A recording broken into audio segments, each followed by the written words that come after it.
रोहित और नंदिता की शादी कभी प्यार से भरी थी, लेकिन वक्त के साथ उनकी शादी जहरीली बन गई। नंदिता को लगता था कि रोहित उसे नजरअंदाज करता है, धोखा देता है।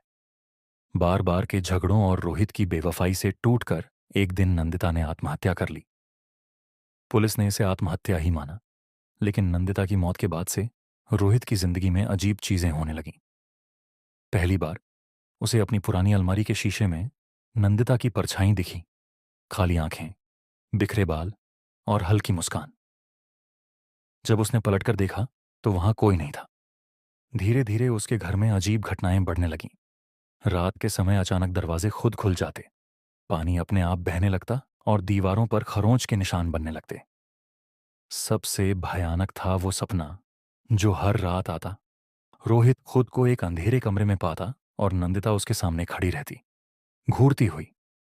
उसकी आंखों से खून की धार बहती और वह कहती, तुमने मुझे धोखा दिया रोहित, अब मैं तुम्हें चैन से जीने नहीं दूंगी। एक दिन रोहित की नई गर्लफ्रेंड सिमरन उसके घर आई।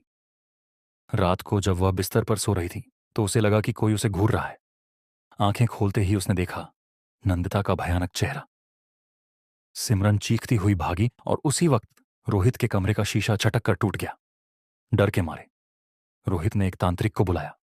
तांत्रिक ने घर में पूजा की और बताया, नंदिता की आत्मा बदले की आग में जल रही है। जब तक उसे इंसाफ नहीं मिलेगा वह तुम्हारा पीछा नहीं छोड़ेगी। रोहित ने हिम्मत जुटाकर नंदिता की फोटो के सामने बैठकर कहा, मैंने गलती की, मैं तुम्हारा दोषी हूं, लेकिन प्लीज मुझे छोड़ दो।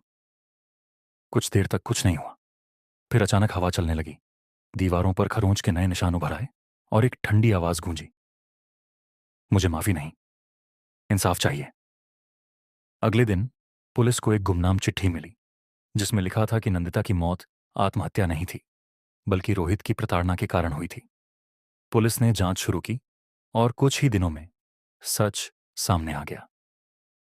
रोहित को जेल हो गई और जेल की कोठरी में अकेले बैठी रातों में वह अब भी सुन सकता था, धीमे कदमों की आवाज और कानों में वही फुसफुसाती सरसराहट।